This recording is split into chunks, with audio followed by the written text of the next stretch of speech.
Welcome students, welcome to my YouTube channel psychology learning. अब आज हम लोग लेक्चर नंबर 3 करेंगे। डायरेक्शन रिलेटेड, वो ब्लड रिलेशन रिलेटेड हम लोग क्वेश्चन कर लें। उसमें पहले 2 लेक्चर हो चुके हैं, अब तीसरे लेक्चर की तरफ चलते हैं। P is the sister of Q. समझ लें ये एक पी है और वो सिस्टर है क्यू की। Q is married to R. Q ने आर से शादी कर ली, ठीक है। आर और क्यू हस्बैंड वाइफ हो गए, तो उन दोनों का आपस में रिलेशनशिप क्या है, आर और पी का।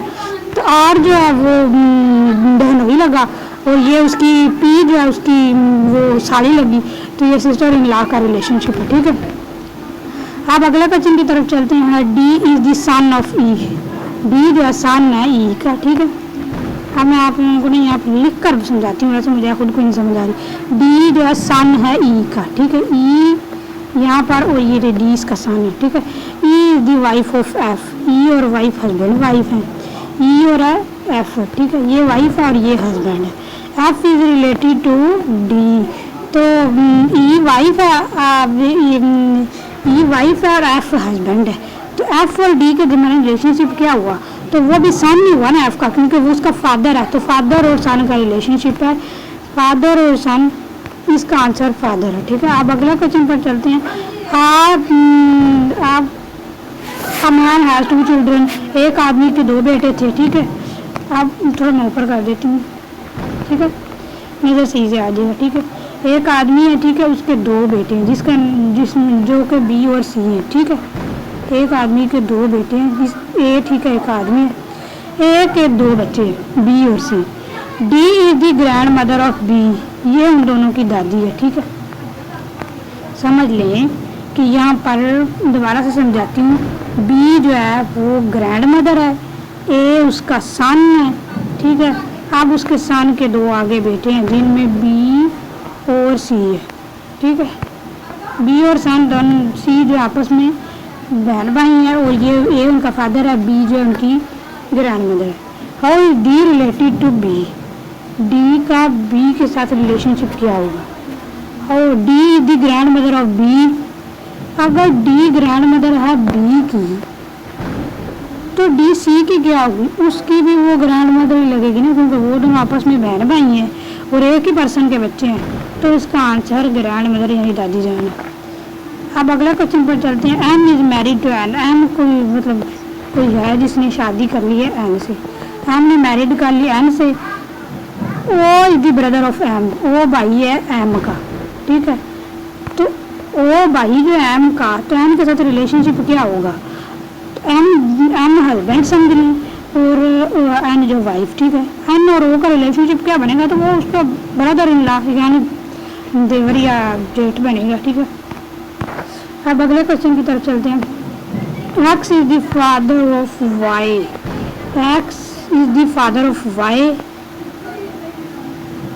एक्स जो फादर है वाई का। Y is married to Z. Y ने शादी कर ली जेड से, ठीक है। वाई और जेड हस्बैंड वाइफ हो गया, एक्स उसका फादर हो गया, ठीक है। अगर ये दोनों हस्बैंड वाइफ है तो वो उसकी मदर इन लॉ लगी, क्योंकि एक्स जो है मदर है वाई की, यानी उसकी माँ है, तो उसकी बहू की तो वो सास ही लगी ना, तो मदर इन लॉ आंसर है। P is the father of Q and R. P जो है बाप है क्यू और आर का। समझ लें ये पी है और उसके आगे 2 चिल्ड्रन हैं जिनमें क्यू और आर है, ठीक है। आगे S is married to Q. S ने शादी कर ली क्यू से, ठीक है। ये दोनों आपस में भाई हैं और पी उनका फादर है, उसने एस से शादी कर ली, तो एस और पी का रिलेशनशिप क्या होगा, तो वो उसकी बहू लगेगी ना, एस बहू लगेगी पी की, क्योंकि वो उन दोनों क्यू का बाबा है ना, तो ये मदर इन लॉ इसका आंसर है। अब अगले क्वेश्चन की तरफ चलते हैं। D is the brother of E. D भाई है ई का। समझ लो ये डी है और वो भाई है ई का, ठीक है। E is the father of F. E जो है फादर है एफ का, ठीक है। ये D is the brother of E. D और ई आपस में भाई हैं। F is the father of D. F जो फादर है डी का। ये दोनों आपस में जो भाई हैं डी और ई, तो एफ उनका फादर है। अगर वो डी का फादर है तो वो एफ का, ई का भी तो फादर ही हुआ, तो फादर इसका आंसर है। अब अगले क्वेश्चन की तरफ चलते हैं। A is married to B, ए ने शादी कर ली बी से, ए ने शादी कर ली बी से। सी इज द सन ऑफ ए, सी जो सन है ए का, ठीक है। अगर उन दोनों ने शादी की है तो वो दोनों हस्बैंड वाइफ हुए ना, तो अगर वो ए सी का बेटा है तो बी का भी तो बेटा हुआ ना, तो मदर उसका रिलेशनशिप है, मदर और सन का रिलेशनशिप। सी जो है सन है और बी जो है मदर है। अब अगले क्वेश्चन की तरफ हैं। अब पीछे जो शोर आ रहा है इसे आप लोग इग्नोर कर दें क्योंकि बहुत ज़्यादा हमारे घर में शोर हो रहा है। तो अब अगले क्वेश्चन पर चलते हैं। X is the sister of Y, X और वाई सिस्टर और दोनों आपस में बहन भाई होंगे, ठीक है। Y is the father of Z, Y जो है फादर है जेड का, ठीक है। अब ये उसकी आगे बेटी है, ये समझ ले दोनों बहनें हैं, ठीक है। एक्स और वाई दोनों बहनें हैं और ये जेड जो है ये फादर है वाई का, ठीक है, फादर है वाई का। How is X related to Z? दोबारा से करते हैं, शोर बहुत हो रहा है। X is the sister of Y, X sister है वाई की। Y is the father of Z, Y जो है बाप है जेड का, ठीक है। X is the sister of Y, ये बहन है और ये भाई है और ये उसका बाप है, ठीक है। ये भाई है ये बहन है, नहीं, एक्स जो है सिस्टर है, ठीक है। समझ लें ये आप मैं क्वेश्चन इस तरह समझाती हूँ। वाई जो मेरे पापा हैं, ठीक है, और एक्स मेरी फूफू है और जेड मैं हूँ, तो मेरी फूफो का क्या रिलेशनशिप बनेगा? मेरी फूफो और भतीजी का रिलेशनशिप बनेगा ना, तो आंट इसका आंसर है फूफो। अब अगले क्वेश्चन की तरफ चलते हैं। कुछ क्वेश्चन इस तरह थोड़े ट्रिकी हो जाते हैं लेकिन समझ आते थे। P is married to Q, P ने शादी कर ली क्यू से, समझ लें ये पी है, उसने शादी कर ली क्यू से, ठीक है। R is the son of P, P का एक सन था जिसका जो कि है आर, ठीक है।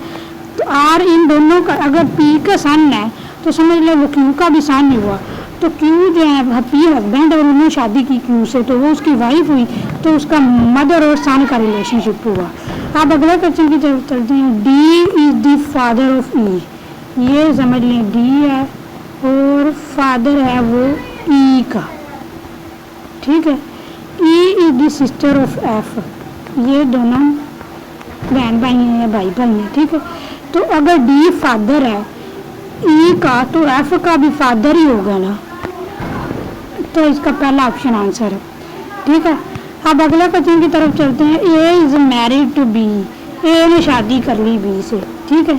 समझ लें ये ए है और उसने बी से शादी कर ली, तो सी इज द डॉटर ऑफ ए, सी की बेटी है, सी बेटी है ए की, और ए जो उसकी क्या लगेगी?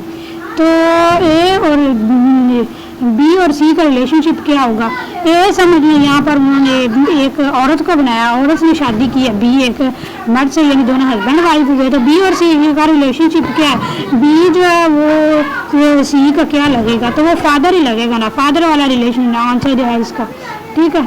अब अगले क्वेश्चन की तरफ चलते हैं। M is the son of N, M जो है वो सन है एन का, ये समझ लें एम वो सन है एन का, ठीक है। एन मदर है या फादर है और एम जो है उसका सन है। N is the brother of O, ठीक है, एन का भाई है ओ, ठीक है।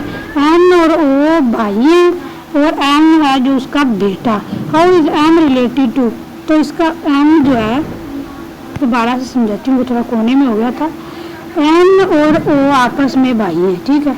एन का एक बेटा है जिसका नाम है एम, तो समझ लीजिए दोनों भाई जो हुए, तो अगर वो फादर है तो फादर का भाई क्या होगा? अंकल, तो अंकल इसका आंसर है। अब अगले क्वेश्चन की तरफ चलते हैं।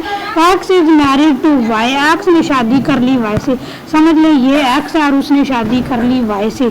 Z is the mother of X, Z माँ है एक्स की, तो how Z related to the Y? तो अगर वो उसकी माँ है तो समझ ले उसकी भाई की भी माँ ही होगी, तो नहीं एक्स ने शादी की है वाई से, तो Z is the mother of X, Z माँ है एक्स की, तो वो उसका दामाद लगेगा, तो ये मदर इन लॉ वाला रिलेशनशिप है। जेड जो है वो माँ जो है एक्स की, तो अगर माँ है तो एक्स और वाई हस्बैंड वाइफ हैं, तो वाई की वो मदर इन लॉ यानी सास लगेगी। P is the brother of Q, P जो है भाई है क्यू का, ये है पी और ये है क्यू। पी भाई जो है क्यू का, R is the wife of P. अब उस ये आर है और वाइफ है, ठीक है। आर जो है वाइफ है पी की, ठीक है। ये दोनों हस्बैंड वाइफ हैं और ये दोनों बहन भाई हैं, ये दोनों भाई हैं, ठीक है। तो वो आर और क्यू का उन्होंने क्या रिलेशनशिप हो, क्या होगा? तो आर एंड क्यू ये होगा कि वो उसकी भाभी है, क्यू जो है वो देवर लगेगा और आर जो भाभी लगेगी, तो सिस्टर इन लॉ का रिलेशनशिप है। अब अगले क्वेश्चन की तरफ चलते हैं हम। थोड़ा अगला क्वेश्चन ये है कि D is the daughter of E and F, ठीक है। समझ लें ये है डी जो डॉटर है ई की, ठीक है। ई जो है फादर है और डी जो डॉटर है। F is the husband of D, तो ये डी के हस्बैंड का नाम है एफ, ठीक है। तो D is the daughter of E, ठीक है। ये है डी जो है वो बेटी है ई की, एफ जो उसका दामाद है। तो इसमें रिलेशनशिप क्या बनेगा? सन इन लॉ का ही बनेगा, क्योंकि एफ जो दामाद है और ई जो है वो सुसर इन लॉ है, ठीक है। तो सन इन लॉ यानी दामाद का रिलेशनशिप है। अब अगले क्वेश्चन की तरफ चलते हैं। A is the father of B and C. A is the father of B and C. A father है बी और सी का, ठीक है। D is married to B. D ने शादी कर ली बी से, ठीक है। डी ने बी से शादी कर ली। ये दोनों क्या हैं? भाई हैं और ये उनका बाप है, इसलिए बी ने शादी कर ली डी से। तो डी और ए का उन्होंने क्या रिलेशनशिप क्या बनेगा? ए जो है वो फादर इन लॉ होगा और उसने बी ने शादी जो की है।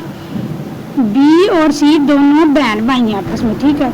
और बी जो है समझ लो उनकी बेटी है ए की, उसने शादी की डी से और डी उनका दामाद है और ए जो है फादर इन लॉ यानी ससुर है। तो सन इन लॉ इसका आंसर है। अब अगले क्वेश्चन की तरफ चलते हैं। M is the mother of N. ये समझ लें ये एम है और वो मदर है एन की। N is married to O. N ने ओ से शादी कर ली, ठीक है। और ये जो है मदर है, एम मदर है, एन जो है वो बेटी है और बेटी ने ओ से शादी की, तो ओ जो है उसका दामाद लगा एम का। तो ये मदर इन लॉ यानी सास और दामाद का रिलेशनशिप हुआ, ठीक है। अब अगला क्वेश्चन की तरफ चलते हैं। X is the brother of Y. समझ लें ये एक्स है और वो ब्रदर है वाई का। Y is the father of Z. Y का एक बेटा है जिसको हम लोग जेड कह देंगे। तो ये समझ लें जेड है और ये दोनों भाई हैं आपस में, ठीक है। एक्स और वाई भाई हैं और एक भाई का बेटा जेड है, ठीक है। तो अगर एक भाई का बेटा तो दूसरा भाई उसका अंकल ही लगा ना अपने भतीजे का, ठीक है। तो उसका भतीजा और ताया चचा का रिलेशनशिप बनता है, तो अंकल इसका आंसर है। अच्छा, अंकल में ताया भी आता है और चचा भी आता है और मामू भी आता है, ठीक है। जैसे मामू जो पैटर्नल अंकल है और वो मामू जो मैटर्नल अंकल है और दूसरा चचा ताया जो है वो पैटर्नल अंकल होते हैं, ठीक है। वैसे यहाँ पर पैटर्नल और मैटर्नल की याद करने की जरूरत नहीं है, क्योंकि यहाँ पर जब वो ब्रदर और सिस्टर का नाम लेते हैं तो समझ लग ही जाती है कि कौन सा रिलेशनशिप बन रहा है। P is married to Q. P ने क्यू से शादी कर ली, समझे ये पी है उसने शादी कर ली क्यू से, ठीक है। R is the daughter of P. R जो बेटी है पी की, ठीक है।